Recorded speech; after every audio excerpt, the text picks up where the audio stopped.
जैसा कि आप सभी जानते हैं कि चंद्रयान 3 इसरो के पिछले मून मिशन चंद्रयान 2 का ही एक फॉलो ऑन मिशन है, जिसके तहत इसरो एक लैंडर और एक रोवर को चांद के साउथ पोल पर उतारना चाहता है। ये काम बेहद पेचीदा और जटिल है, क्योंकि अतीत में ऐसा करने की कोशिश में कई सारे स्पेसक्राफ्ट्स नाकाम हो चुके हैं। फिर चाहे वो इसराइल का पैराशूट लैंडर हो या फिर एक private Japanese aerospace company ispace का हाकुंडो आर लैंडर हो, ये दोनों ही मून मिशन एन वक्त पर कुछ सॉफ्टवेयर ग्लिचेस के कारण फेल हुए। पर वहीं जहां फेलियर्स की मिसालें हैं, वहीं कामयाबी की नजीरें भी मौजूद हैं। हाल ही में चांद पर उतरा चाइनीज लैंडर चैंग ई4 एक क्रांतिकारी मिशन साबित हुआ, जिसने चांद की फार साइड पर उतरकर न केवल इतिहास रचा, बल्कि बहुत सारे यूनिक एक्सपेरिमेंट्स को कैरी आउट करके अपनी एक हिस्टोरिकल प्रेजेंस भी नोटिस कराई। बात करें अगर पिछली दफा हुए चंद्रयान 2 के फेलियर पर, तो 7 सितंबर सन 2019 का ये दिन तो आपको याद ही होगा। पूरा देश अपने अपने घरों में पड़े टीवी सेट से चंद्रयान 2 की लैंडिंग का ये नजारा देख रहा था। वहां श्रीहरिकोटा में खुद प्रधानमंत्री नरेंद्र मोदी इसरो के दफ्तर में इस ऐतिहासिक घटना के साक्षी बन रहे थे। मगर लैंडिंग के चंद लम्हों पहले अचानक कुछ ऐसा हुआ जिसने सबका दिल तोड़ कर रख दिया। इस घटना ने हमें ये और नजारा देखने पर मजबूर कर दिया। जी हाँ, हम बात कर रहे हैं चंद्रयान 2 के लैंडर फेलियर की। दरअसल उस शाम सब कुछ सही चल रहा था, तभी अचानक शेड्यूल लैंडिंग टाइम से कुछ मिनटों पहले विक्रम लैंडर के ऑनबोर्ड कंप्यूटर में मौजूद एक सॉफ्टवेयर में ग्लिच आ गया। ये सॉफ्टवेयर विक्रम लैंडर की एक सेफ और स्मूथ लैंडिंग के लिए बेहद जरूरी था। ऐसे में इसका फेल हो जाना एक बहुत बड़ी मुसीबत को दावत देना था। यहाँ ग्राउंड कंट्रोल को इस बात की खबर कुछ देर से चली। इस सॉफ्टवेयर के माल फंक्शन करते ही इस लैंडर का कनेक्शन ऊपर ऑर्बिट में घूम रहे ऑर्बिटर से टूट गया। नतीजतन चांद की सतह से महज 2 किलोमीटर ऊपर हमने विक्रम लैंडर से संपर्क खो दिया और तेजी से डिसेंट परफॉर्म कर रहा विक्रम लैंडर बेकाबू होकर नीचे चांद की ओर गिरने लगा। सॉफ्टवेयर में हुई प्रॉब्लम के चलते लैंडर के ऑनबोर्ड कंप्यूटर्स ये जज नहीं कर पाए कि लैंडिंग थ्रस्टर्स को कब कितना ज्यादा फायर करना है, और इसी मिसकैलकुलेशन और इरेगुलेशन के चलते ये लैंडर किसी पत्थर की तरह चांद की सतह से जा टकराया। ऑब्वियसली चांद की सतह से इतना जोरदार टक्कर के बाद इसे भारी फिजिकल डैमेज पहुंचा होगा, जिस कारण इसरो की तमाम कोशिशों के बाद भी इससे संपर्क स्थापित नहीं किया जा सका। वैसे इससे कांटेक्ट बनाए रख पाना भी कोई आसान काम नहीं था, अब क्योंकि इसरो इसे चांद के फार साइड पर उतारना चाहता था। फार साइड से मेरा मतलब चांद का वो हिस्सा जो हमेशा अंधेरे में घिरा रहता है। जैसा कि आप जानते हैं कि चांद एक टाइटली लॉक्ड सैटेलाइट है, जिस कारण इसकी रोटेशनल वेलोसिटी उसके रेट ऑफ रेवोल्यूशन से सिंक्रोनाइज्ड है, जिसके चलते उसका एक पर्टिकुलर फेस ही हमेशा पृथ्वी की ओर मुड़ा रहता है। ऐसे में चांद की उस ओर से रेडियो कम्युनिकेशन बाहर रखना काफी झंझट का काम है। हम सीधे ही प्रोब एंटीना की मदद से अर्थ पर बने ग्राउंड सैटेलाइट्स तक सिग्नल नहीं भेज सकते, बल्कि हमें इसके लिए एक रिले कम्युनिकेशन टेक्निक का इस्तेमाल करना पड़ता है, जिसके अंतर्गत लैंडर सबसे पहले ऑर्बिटर को सिग्नल्स भेजता है और फिर वो सिग्नल्स एम्पलीफाई होकर पृथ्वी पर बेहद बड़े बड़े ग्राउंड एंटीनास तक जाते हैं। हालांकि ये सिस्टम काफी रैपिड होता है, मगर कम्युनिकेशन चैनल्स में एक मीडिएशन पॉइंट होने के चलते फेलियर और लेटेंसी के चांसेस बने रहते हैं। चंद्रयान 2 में एक प्रॉब्लम सिर्फ इसका कम्युनिकेशन सिस्टम ही नहीं थी, बल्कि इसका डिजाइन भी था। 7 सितंबर को हुए फेलियर के बाद इसरो ने एक इंटरनल इन्वेस्टिगेशन कमेटी का गठन किया, जिसका काम था इस मिशन के फेलियर के पीछे की असल वजहों का पता लगाना, साथ ही उन गलतियों से सीखकर अगले मिशन में राइट चेंजेस को अप्लाई करना। इस टीम ने अपनी जांच में ये पाया कि लैंडर के डिजाइन और इंजन असेंबली में कुछ चेंजेस किए जाने चाहिए, ताकि ये मेक श्योर किया जा सके कि धरती से लाखों किलोमीटर दूर होने के बावजूद भी चांद की सतह पर ये लैंडर सही सलामत लैंड कर सके। चंद्रयान 3 में इन सभी चेंजेस को इम्प्लीमेंट किया गया है, जिसके चलते इसका लैंडिंग सीक्वेंस पहले की अपेक्षा कहीं ज्यादा रिलायबल बना है। अपनी गलतियों से सीख लेकर आगे बढ़ना ये एक कमाल की नीति है, जिसका असर इसरो के अमल में साफ झलकता है। आइए अब बढ़ते हैं आगे और एक नजर डालते हैं चंद्रयान 3 के उद्देश्यों की ओर। इसरो की ओर से चंद्रयान 3 का मुख्य उद्देश्य चांद पर एक सफल और सुरक्षित लैंडिंग बताया गया है। इसके अंतर्गत इसरो अपनी हाईएस्ट टेक्निकल कैपेबिलिटीज का इस्तेमाल करते हुए चांद के साउथ पोल पर एक सॉफ्ट लैंडिंग परफॉर्म करने की कोशिश करेगा।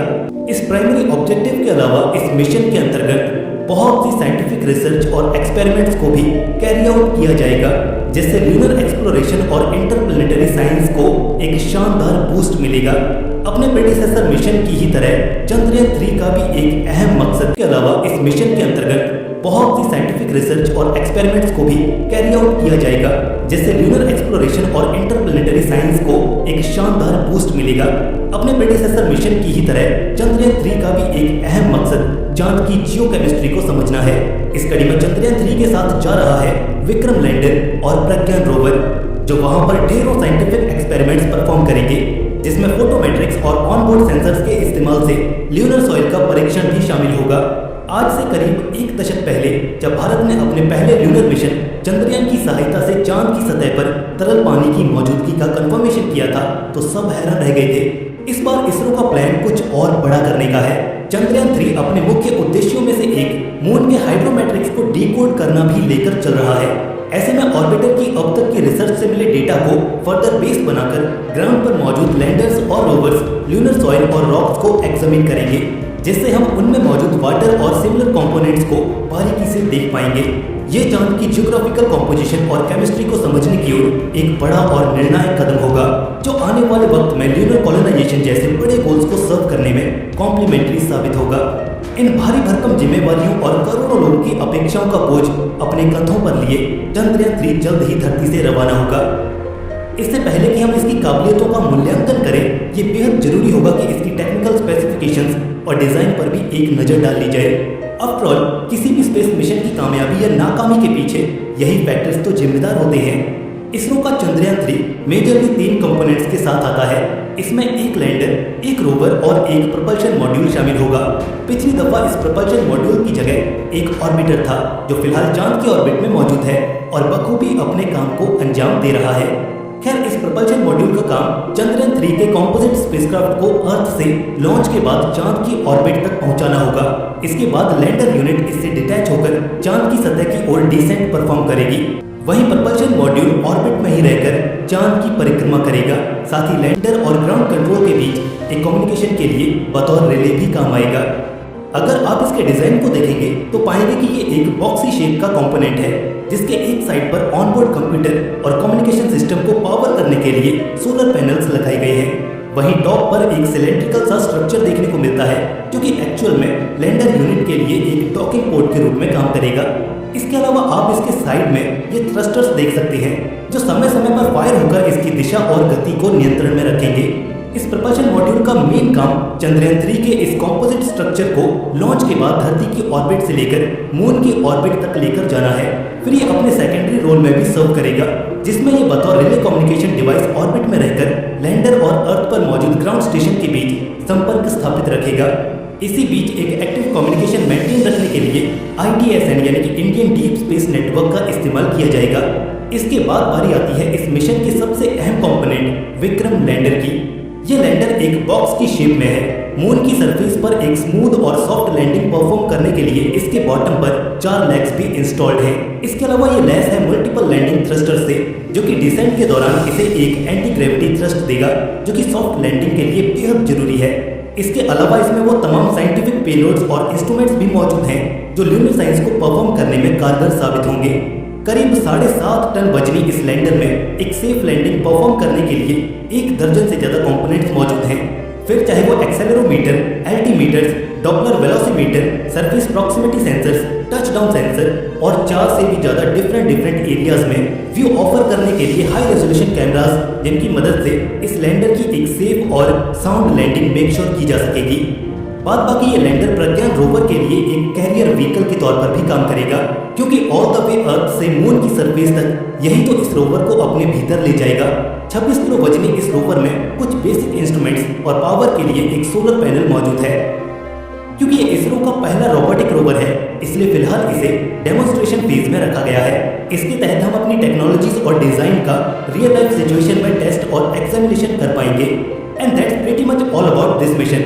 अगर इस मिशन की लॉन्च डेट की बात करें तो फिलहाल इसरो द्वारा इसे अगले महीने की 12 से 19 तारीख यानी कि 12 जुलाई से 19 जुलाई के बीच लॉन्च करने के लिए शेड्यूल किया गया है। इसरो ने अपने एक ऑफिशियल प्रेस नोट में ये बताया कि वो इसे लॉन्च करने के लिए एक LVM-3 रॉकेट का इस्तेमाल करेंगे। जी हाँ, ये वही सेम रॉकेट है जिससे 2019 में चंद्रयान 2 को लॉन्च किया गया था। तब इसे GSLV Mark 3 के नाम से जाना जाता था। एंड अकॉर्डिंग टू इसरो इसे सतीश धवन स्पेस सेंटर श्रीहरिकोटा से लॉन्च किया जाएगा। और फाइनली 4 सालों बाद ही सही मगर फिर एक बार हम चांद के सीने में तिरंगा लहराने के लिए तैयार हैं। इस पर आपका क्या ख्याल है? अपनी राय हमें कमेंट सेक्शन में जरूर शेयर करें। अगर आपको ये वीडियो पसंद आई तो इसे एक लाइक जरूर करें।